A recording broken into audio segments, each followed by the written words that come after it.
Welcome back in your NIOS with reason point. और अब हम लोग रिकन्सिलेशन स्टेटमेंट का क्वेश्चन सॉल्व करेंगे जो हम लोगों ने फर्स्ट लेक्चर में सीखा था। रिकन्सिलेशन टू मैच करना। कस्टमर था, बैंक था। बैंक अपनी जगह पे स्टेबल रहेगा और कस्टमर को आना जाना पड़ेगा। पहला concept which is not written in the book, हम लोग अपने क्वेश्चन करने के लिए हम लोग अपने कॉन्सेप्ट्स को बनाएंगे। बुक में क्या लिखा है बुक के अकॉर्डिंग जाएंगे, लेकिन अपने आप को हमें कैसे सही करना है क्वेश्चन। एक कॉन्सेप्ट बनाएंगे, बैंक को एक जगह पे स्टेबल करेंगे, कस्टमर को ऊपर नीचे करेंगे, ये कॉन्सेप्ट रखना है। रिकन्सिलेशन क्या होता है, we studied in the first lecture also. एक ऐसा स्टेटमेंट जिसमें कैश बुक और पासबुक के जो डिफरेंसेस है उसको हम लोग राइट डाउन करते हैं, उसको रिकन्साइल करते हैं। रिकन्साइल करना मतलब मैच करना। ठीक है, अब क्वेश्चन के अकॉर्डिंग चलते हैं कि क्या कह रहा है और हमें इसके स्टेटमेंट्स को कैसे सॉल्व करना है। ठीक है, ध्यान रखना है कि बैंक को एक जगह रोक देना है, कस्टमर को आगे पीछे करना है। क्वेश्चन में क्या कह रहा है कि 31 मार्च 2017, पहले तो इसको अंडरलाइन कर दीजिए कि 31 मार्च 2017 को काम होगा। इनके पास कैश बुक का बैलेंस, डेबिट बैलेंस दे रखा है 17,280। ठीक है, 17,280 debit balance as per cash book has written, that's it. अब चलते हैं क्या चीज़ ऐड करनी है और क्या चीज़ लेस करनी है कि कॉन्सेप्ट में। Cheque for ₹8400 sent for collection have not been cleared by the bank so far. Question में कह रहा है मैंने कहा था जब कभी भी अकाउंट करो अपने आप के ऊपर लेना शुरू कर दो। यार बिजनेस चेक फॉर 8400, आपके पास 8400 रुपीज़ के चेक थे, आपने बैंक के पास कलेक्शन के लिए भेज दिए। जब आपने उनको चेक दिए कलेक्शन के लिए, आपने सोचा मेरा पैसा बढ़ गया, ऑब्वियसली बैंक यहाँ पे है, आपने चेक दिए बैंक को कि कलेक्ट कर लो, लेकिन अभी वो not cleared by the bank, लेकिन अभी तक क्लियरेंस नहीं हुई है। आप एज अ कस्टमर आप 8400 से बढ़ गए थे, बैंक में भी क्लियर नहीं हुआ, आपको लगा कलेक्शन भेज दिया हो जाएगा, बट यहाँ पे हुआ क्या, नहीं, वापस आना है। इसका मतलब ये 8400 क्या करने हैं, लेस करने हैं। तो cheque sent for collection but not clear, 8400 क्या करने हैं, लेस करने हैं। ठीक है, क्यों लेस करने हैं, कलेक्शन के लिए भेजा, लगा पैसा क्रेडिट हो जाएगा, बट पैसा क्रेडिट नहीं हुआ, नॉट क्लियर्ड येट, अभी तक क्लियरेंस नहीं आई है, दैट इज़ वाई लेस हो जाएगा। इस चैप्टर को फर्स्ट टाइम पढ़ाते टाइम मैंने बताया था इंग्लिश के कॉन्सेप्ट्स को सिर्फ ध्यान देना है। ठीक है, और कुछ भी ऐसा कॉन्सेप्ट इसमें, सिर्फ इंग्लिश के स्टेटमेंट्स को देखना वो बोल क्या रहा है। नेक्स्ट क्वेश्चन में क्या कह रहा है, cheque issued but not presented for the payment.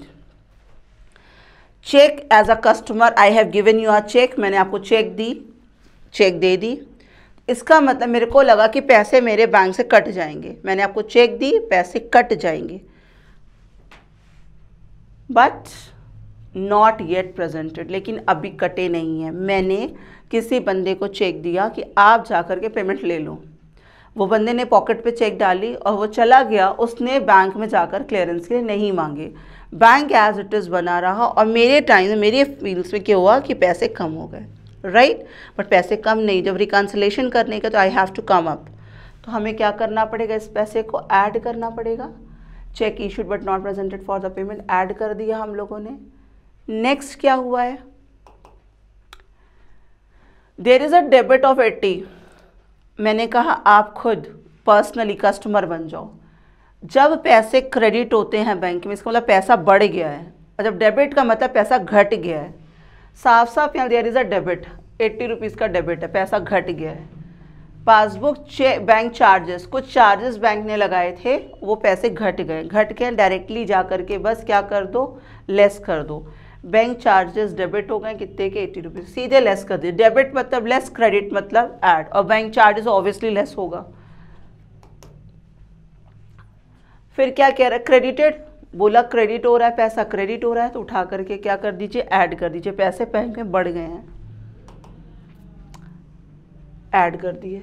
Is it, bank का क्रेडिट होना कस्टमर के लिए पैसे का बढ़ना है, क्रेडिट हो रहा है पैसा बढ़ जाएगा बैंक के अंदर, we have to come. Debit हो रहा है, पैसा घट रहा है, हमें भी गो होना पड़ेगा डाउन, ठीक है। तो क्रेडिट बोलेगा तो पैसा बढ़ा, हम भी बढ़ेंगे, पैसा घटा, हम भी घटेंगे जब डेबिट बोलेगा, राइट। डेबिट डिडक्शन बोला था, इस कुछ वर्ड्स होते जो राइमिंग वर्ड्स में बना लो। Debit means deduction.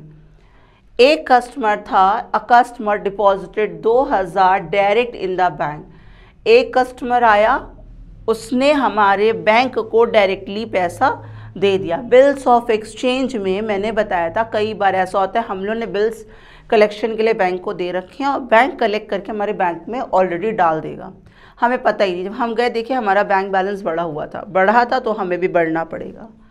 इसी तरह एक कस्टमर था, उसने 2000 रुपये डायरेक्टली जा कर के बैंक में जमा कर दिए, हमें पता ही नहीं, हम लोग को पता ही नहीं यहाँ पे पैसे आ चुके हैं। जब आ चुके हैं, जब हमने देखा रिकन्सिलेशन करने गए तो देखा बैंक ऊपर था, तो हमें भी क्या करना पड़ेगा, ऊपर आना पड़ेगा।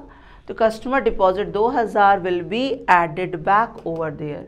तो यहाँ पे डायरेक्ट जो डिपॉजिट आया है वो हमें क्या करना पड़ेगा, ऐड कर लेना पड़ेगा, ठीक है।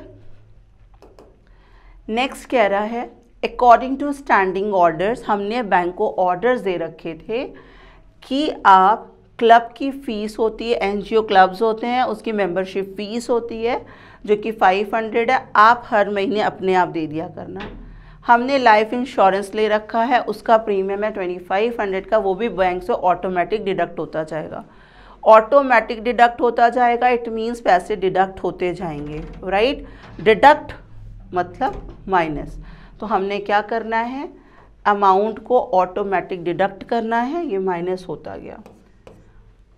जो प्लस होना है, जो माइनस होना है, उसका डिफरेंस अमाउंट, जब debit balance as per cash book है उसको अपोजिट क्या हो जा, क्रेडिट। डेबिट को अपोजिट क्रेडिट, कैश बुक को अपोजिट पासबुक। डिफरेंस अमाउंट को credit balance as per passbook में आप ट्रांसफ़र कर दोगे, ठीक है। बैंक कस्टमर, बैंक बढ़ा कस्टमर को बढ़ना है, बैंक घटा कस्टमर को घटना है। This is the concept of the bank reconciliation. So this is the question, you just do on your copy. Problem है तो कॉल कर लीजिए, नहीं है तो you are great one, number is your. So have a nice day all of you and keep on solving your questions. Good bye.